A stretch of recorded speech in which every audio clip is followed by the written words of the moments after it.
Guys आज मैं एक ऐसी मूवी की बात करूंगा जिसको बहुत अच्छा परफॉर्म करना चाहिए था, जिसको बहुत अधिक पैसे बनाने चाहिए थे बॉक्स ऑफिस पर, लेकिन वो उतना अच्छा परफॉर्म नहीं कर पाई थी जितना जिसकी वो हकदार थी।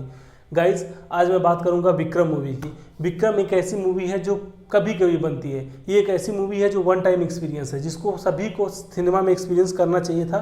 खैर ये मूवी अब बाहर निकल चुकी है। उस समय मैंने विक्रम मूवी का जब मूवी देख के आया था तो उसका बनाया था वीडियो, लेकिन मुझे ऐसा लगता है कि मुझे जितनी उसकी तारीफ़ करनी चाहिए या जिस तरह से उसको एक्सप्लेन करना चाहिए मैं उस समय नहीं कर पाया था। सो गाइस मेरे मन में एक कसक ये रह गई थी कि कभी मैं इसके ऊपर एक स्पेशल वीडियो ज़रूर बनाऊंगा।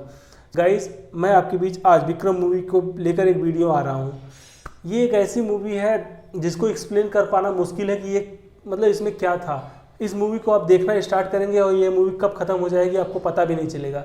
इस मूवी का लेंथ लगभग 3 घंटे का है, लेकिन आपको 1 सेकेंड के लिए भी एहसास नहीं होगा कि 3 घंटे कब निकल गए, और आपका एक भी सेकेंड के लिए स्क्रीन से ध्यान नहीं हटेगा। इस मूवी के साथ साथ बहुत बड़े स्टार्स की मूवी आई थी। उस समय आई थी पृथ्वीराज जो कि अक्षय कुमार की थी, और मेजर जो कि संदीप उन्नीकृष्णन की लाइफ पर आधारित थी। तो ये दो मूवी बड़े स्टार, मेजर तो बड़े स्टार की नहीं थी, लेकिन अक्षय कुमार की पृथ्वीराज उस समय बहुत बड़े स्टार थे, इनके साथ ये मूवी कोलाइड कर रही थी। लेकिन उसके बाद भी इस मूवी ने 400 या 450 करोड़ के आसपास बिजनेस किया, जो कि फैंटास्टिक है। लेकिन ये देख के मुझे बहुत ही डिसअपॉइंटिंग फील हुआ कि इस मूवी ने हिंदी बेल्ट में बहुत कम बिजनेस कर पाई जितना इसको करना चाहिए था। इस मूवी को देखने के बाद मुझे पुष्पा, RRR ये दो मूवी से ऊपर ये लगी, KGF के टक्कर की थी। मतलब अगर KGF और इसको कंपेयर किया जाए तो लगभग दोनों सेम थी, लेकिन कमाई के मामले में ये हिंदी बेल्ट में उतना अच्छा नहीं कर पाई। तो गाइज इस चीज़ का हमेशा हमें मलाल रहेगा कि ये हिंदी बेल्ट में इतना अच्छा नहीं कर पाई थी। इसको और अधिक दर्शक मिलने चाहिए थे, लेकिन उसको उतने दर्शक नहीं मिले। गाइज इस मूवी की बात करें तो इस मूवी में आपको विजय सेतुपति, फहद फाजिल और कमल हसन जैसे 3 लीजेंडरी एक्टर देखने को मिलते हैं। इस मूवी को जब आप देखने जाएंगे तो इनको काम को बारीकी से देखेंगे, समझ में आएगा कि ये कर क्या रहे हैं। गाइस मैं लिटरली बता रहा हूँ, आप शॉक्ड हो जाएंगे जिस तरह से काम इस मूवी में किया गया है। बहुत ही बेहतरीन, बहुत ही औसम। विजय सेतुपति, ओ भाई साहब क्या बंदा है यार। खुली शर्ट में उसका जब एंट्री सीन, विजय सेतुपति का जब एंट्री सीन होता है तो आप उसको देखते रह जाएंगे। जिस तरह से वो बंदा एंट्री लेता है ना, ओ हो मतलब कमल हसन के आने पे थिएटर में जितनी तालियां नहीं बजी थी उससे कई गुना ज़्यादा जब विजय सेतुपति की एंट्री हुई थी उस समय बजी थी। मतलब माइंड ब्लोइंग, उसके बारे में कुछ भी नहीं बोला जा सकता जिस तरह से उसकी एंट्री। और सबसे बड़ी प्लस पॉइंट इस मूवी का ये था इसका BGM। जब विजय सेतुपति की एंट्री होती है उसके पीछे का जो BGM बज रहा होता है ना, वो माइंड ब्लोइंग था, माइंड ब्लोइंग BGM। मैंने ऐसा BGM अपनी ज़िंदगी में कभी नहीं सुना जितना बेहतरीन ये था। मतलब गजब। और जिस तरह से मूवी आगे बढ़ती जा रही थी उस BGM को BGM उसको इतना सपोर्ट कर रहा था कि मतलब जैसे लग रहा है कि हाँ हर एक फ्रेम आगे आगे बढ़ता जा रहा है। मतलब एक नंबर फैंटास्टिक जिस तरह से ये BGM इसका काम कर रहा था, वो मूवी को आगे पुश करने का लिटरली काम कर रहा था। BGM इधर पीछे से सपोर्ट कर रहा है, उधर एक्टिंग, दोनों का जब कॉम्बिनेशन होता था वो काबिल तारीफ है। और इसके कई सारे सीन हैं जिसके बारे में चर्चा करना चाहूँगा। फहद फाजिल की आंखें ही बहुत कुछ कहने के लिए काफ़ी थी। इसमें उनकी एक्टिंग उतनी ज़्यादा इंपॉर्टेंट नहीं थी, लेकिन उनकी आंखें ही वो सब चीज़ें बयां कर दे रही थी जो वो कहना चाह रहे थे। भाई इस बंदे को मतलब आप इंडियन फिल्म इंडस्ट्री, मैं बॉलीवुड, साउथ और ये सब नहीं, इंडियन फिल्म इंडस्ट्री में अगर बेस्ट एक्टर की बात की जाए तो आपको फहद फाजिल नंबर 1 पे हमेशा दिखेंगे, क्योंकि नंबर 1 की रेस में हमेशा वो रहेंगे कि नंबर 1 नंबर 2 में ही उनको काउंट किया जाएगा जिस तरह से उस बंदे ने भी एक्टिंग की है। अब आते हैं हम कमल हसन के ऊपर। कमल हसन इस मूवी में लीड एक्टर के रूप में थे। कमल हसन इस फिल्म में जिस तरह से उनको पोर्ट्रे किया गया है, जिस तरह से दिखाया गया है, वो काबिल तारीफ है। उस बंदे की एज 60 प्लस है। ऐसा नहीं है कि CGI दिखा के उनको एब्स दिखा दिए गए, बहुत हीरो की तरह प्रेजेंट किया गया। सबसे खास बात यह है कि कमल हसन जिस तरह से रियल लाइफ में है उसी तरह से मूवी में भी उनको दिखाया गया है। ये बहुत बड़ा प्लस पॉइंट था। उनको एक हीरो का मतलब वो हीरो है उस मूवी में। जिस तरह से उन्होंने एक्टिंग की है वो काबिल तारीफ है, जिस तरह का काम किया है वो काबिल तारीफ है। लेकिन ये नहीं कि हीरो है तो पूरा अच्छे से बॉडी बनी हुई है, सब कुछ सेव्ड है, एकदम बाल अच्छे से हैं। मतलब एक हीरोगिरी जो दिखाई जाती है आज की मूवी में वो उसमें नहीं है। वो बंदा हीरो की तरह काम किया है, जिस तरह से उसका फिजिक है, जिस तरह से उसने अडाप्ट किया है वो सीधा सामने पेश किया पब्लिक के सामने कि ये मेरी फिजिक है, मैं ऐसे काम कर सकता हूँ। और उनका लुक भाई, उसके बारे में जितना बात किया जाए कम है। इतना ज़बरदस्त लुक है बंदे को, इतना देख के मज़ा आता है कि हाँ यार 67 68 की एज में भी कोई बंदा ऐसा काम कर सकता है। और उन्होंने जो एक्शन करके दिखाया है ना, वो उसके मतलब उसकी कितनी भी तारीफ की जाए वो कम है। बहुत ही ज़बरदस्त एक्शन उन्होंने किया है इस मूवी में।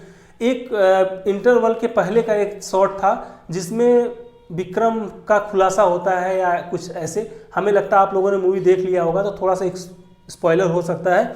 तो इंटरवल के जस्ट पहले का एक सीन है जिसमें फहद फाजिल और विजय सेतु ये कमल हसन आमने सामने आ जाते हैं।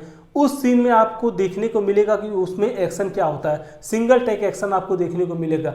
ऐसा ज़बरदस्त एक्शन मैंने आज तक नहीं देखा, सिंगल टेक एक्शन। जिस तरह से फाइट हो रही है उस तरह से कैमरा मूव कर रहा है, वो देखने में मतलब इतना ज़्यादा फर्स्ट टाइम एक्सपीरियंस ऐसा लग रहा था कि मैंने ऐसा कुछ कभी भी अभी इस सिनेमा में नहीं देखा है।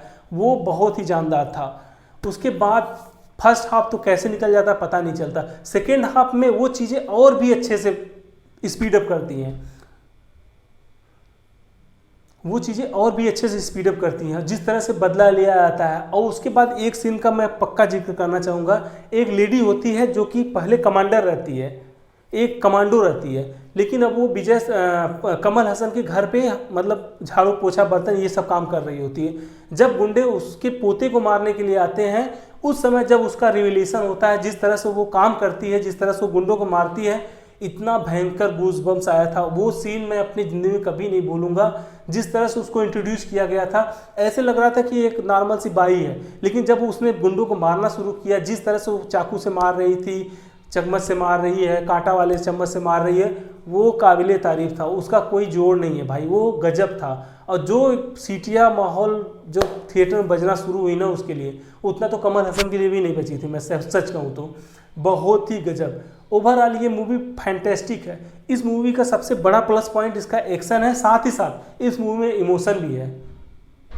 हम लोग ट्रेलर में ही देख लिए थे कि कमल हसन एक शॉर्ट्स में जिसे दिखा रहा है कि बच्चों को अपने सर पे ऐसे छाती पे लिए हुए हैं, अपने चेस्ट पे लिए हुए हैं और उनकी आंखों से आंसू निकल रहा है। तभी हमने समझ गए थे कि इस मूवी में इमोशन कूट कूट के भरा गया है।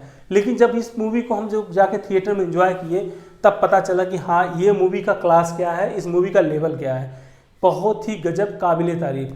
तो गाइस, इस मूवी की मैं कितनी तारीफ करूँ, वीडियो बहुत लंबा हो जाएगा अगर मैं हर एक सीन की बात करना चाहूँगा, क्योंकि हर एक सीन, इस मूवी का हर एक सीन लेजेंडरी है। कोई ये नहीं कर सकता कि ये सीन गलत है, ये सीन सही है। हर एक सीन एक से बढ़कर एक है। मतलब जो इमोशन दिखाए गए हैं, विजय सेतु फहद फाजिल की जो वाइफ होती है उसको मर्डर कर दिया जाता है, जब उस चीज़ को आप देखेंगे ना, आप अंदर से हिल जाएंगे। जिस तरह से उसको दिखाया गया है, वो मतलब हर एक चीज़ इस मूवी की बहुत ही जानदार है। एक मूवी में ये चीज़ है, इसमें कॉमेडी भी है। एक जगह पर ऐसा सीन था कि विजय सेतुपति के घर में नीचे बम रखा हुआ है और कोई फ़ोन करके विजय सेतुपति को बताता है कि आप अपने घर से बाहर निकल जाओ, आपके घर में बम रखा गया है। विजय सेतुपति को पता है कि वो आईडी है, कहीं ऐसा हो सकता है किसी स्विच में वो आईडी फिट किया गया है, किसी सोफे के नीचे, किसी तकिए के नीचे, कहाँ है नहीं पता है। इसलिए वो बंदा सीधा चुपचाप क्या करता है, वहाँ से निकलने लगता है और सबको इशारों में बोलता है कि घर को खाली करो। तो वो जब वहाँ से निकलने शुरू करता है तो लोग पूछते हैं क्या हुआ क्या हुआ, तो वो कुछ नहीं बोलता, बस केवल ऐसे करता है। उसके बाद ऐसे हाथ पीछे बांध के निकलना शुरू कर देता है। जब वो निकल रहा होता है उस समय एक गाना बजता है, आवारा हूँ या गर्दिश में हूँ, आसमान का तारा हूँ। वो बंदा आगे आगे चल रहा है, पीछे से बैकग्राउंड में म्यूजिक बज रहा है, गाना बज रहा है, उसके पीछे पीछे सभी लोग जा रहे हैं। लेकिन आगे जाके कुछ लोग ऐसे बोलते हैं क्या हुआ क्या हुआ क्या हुआ, फ्रस्ट्रेट होकर बोल देता है घर में बम है। उसके बाद जो अफरा तफरी मचती है और उनको जो कंट्रोल करने की वो कोशिश करता है कि शांत रहो, वो बहुत ही लाजवाब भाई, वो बहुत ही फनी लगता है। मतलब लिटरली आपको अंदर से वो गुदगुदाएगा, हंसाएगा। ऐसे मतलब हर एक सीन भरे हुए हैं। आप कोई बात नहीं, अगर आपने इसको सिनेमा में नहीं देखा है तो ये डिज्नी प्लस हॉटस्टार पे अवेलेबल है, इसको जाके वहाँ एंजॉय कर सकते हैं। और मैं गारंटी देता हूँ कि ये फिल्म आपको डिसपॉइंट बिल्कुल भी नहीं करेंगी। अगर आप अपना 3 घंटा देंगे तो ये आपका मतलब सिनेमा देखने का एक अलग ही ढंग दिखेगा, एक अलग ही मज़ा आएगा। जो आपने अभी तक देखा है उससे कुछ न कुछ अलग होगा, खास होगा और बेहतर होगा, इसकी गारंटी मैं लेता हूँ। तो डिज्नी प्लस हॉटस्टार पे अभी जाके इसको एंजॉय कर सकते हैं। लेकिन इसका जो सिनेमा वाला एक्सपीरियंस था वो बहुत ही लाजवाब था, उसका कोई भी तोड़ नहीं है। जो सिनेमा में बैकग्राउंड पे म्यूजिक बज रहा है, सामने जो एक्शन चल रहा है वो बड़े पर्दे पे, तो ये उस समय जिसने सिनेमा में एक्सपीरियंस किया वो तो बहुत अच्छा। लेकिन अभी आप इसको डिज्नी प्लस हॉटस्टार पे एंजॉय कर सकते हैं। ये one of the best movie I have ever watched, मैं ये कह सकता हूँ वन ऑफ बेस्ट मूवी है, जो कि इंडियन सिनेमा बॉलीवुड साउथ कुछ नहीं, इंडियन सिनेमा में वन ऑफ बेस्ट मूवी है आई हैव एवर वॉच्ड।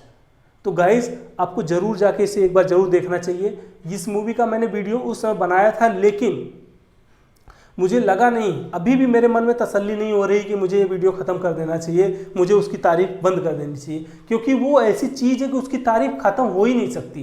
ये वीडियो आधा घंटा का चला जाएगा, लेकिन फिर भी मैं उसको अच्छे से एक्सप्लेन नहीं कर पाऊँगा कि ये मूवी कैसी है। तो उस लेवल की ये मूवी है, आपको एक बार इस मूवी को ज़रूर ट्राई करना चाहिए। अगर आप सिनेमा के लवर हैं, अगर आप जानना चाहते हैं कि हाँ असली में मूवियाँ कैसे बनती है, कैसे चलती हैं, तो प्लीज़ इस मूवी को जाके डिज्नी प्लस हॉटस्टार पर जरूर एंजॉय कीजिए। मिलते हैं गाइज अगले वीडियो में, तब तक के लिए गुड बाय, धन्यवाद।